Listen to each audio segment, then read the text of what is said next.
أنا هبتدي الحقيقة بمسز ديبورا ويتزل، مسؤولة الممارسات العالمية للحوكمة بالبنك الدولي. Go ahead, please. Thank you very much. And I'm going to use a few charts, if we can bring those up.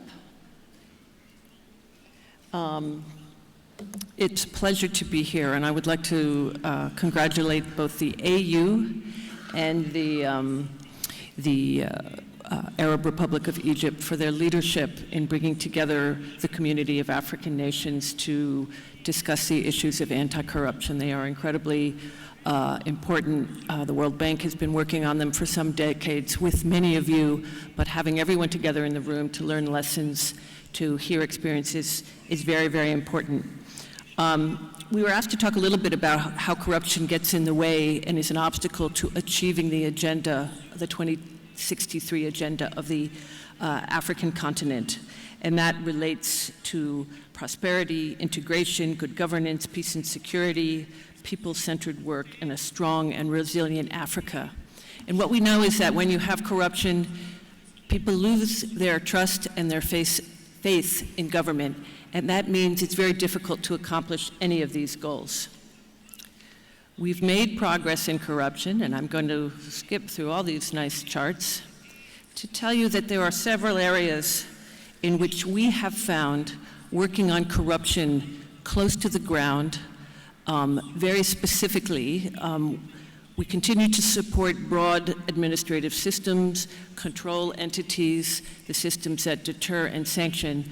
But right now we're working on areas where the theft occurs and how we can use digital technology to help advance efforts. So we're working on reducing fraud in public contracts through digital tools, harnessing government technology to deliver resources to the front lines, leveraging official innovations to reduce tax evasion, and identifying and reducing capture to unlock growth. And I'll go through each of these very quickly. So we're using new digital tools that are transformative in identifying and reducing fraud in public contracting. This relates to e-procurement, so scaling up e-procurement systems across the Africa region. We're doing this in places such as Rwanda, where the implementation of end-to-end electronic procurement systems has removed human interference in the system, leading to a decline in perceptions and incidents of fraud and corruption.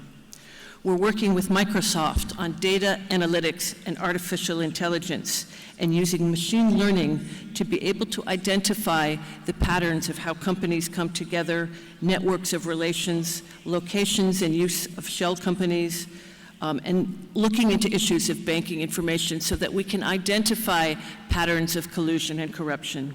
And we're working on transparency and citizen engagement in tracking bidders in Botswana. Second, we're working on what's called GovTech, helping government technology deliver services to individuals. We use systematic application of smart tools to increase value for money and reduce leakage of last-mile delivery of resources to the front lines. So, for example, in Sierra Leone and Liberia, we've been working on mobile money to help get funds to the front line. We use biometrics and identification cards to help assure that hazard payments went to the right recipients in the fight against Ebola. We've used biometrics and ID4D in Kenya to help support them in building integrity of transfers. And we are exploiting data for high-impact audit and investigation. We're working with countries as well to use civic technology to get feedback from citizens in terms of the work that they are trying to promote so that they can know whether services are being targeted appropriately to the populations.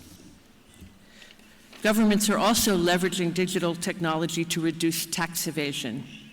So digital innovations used to tackle large firms evading taxes and customs duties through tools including e-invoicing and e-payments of taxes, supporting countries in increasing tax transparency and the exchange of information, and helping countries to connect data to identify transactions at risk for tax evasion. So, for example, Madagascar has done a lot of work on using disruptive technology for customs work.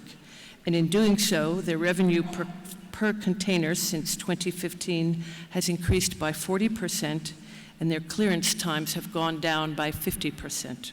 So that's just one example of how this is working. And then finally, we're working to identify and reduce capture to unlock growth. A differentiated approach to understand and reduce the space for capture.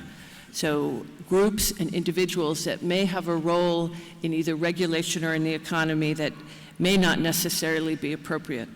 We're doing that working with countries on direct engagement, reshaping incentives, drawing on information and technology to expose and deter capture. So indeed, African countries and the continent has made progress in reducing corruption, in reducing tax invasion. There are many, many examples that show how countries are advancing the agenda. We're very honored to be here as part of this forum today, and we look forward to discussing lessons of the future and to helping countries as you find solutions. We'd like to partner with you and others to help advance the cause of anti-corruption across the continent. Thank you very much.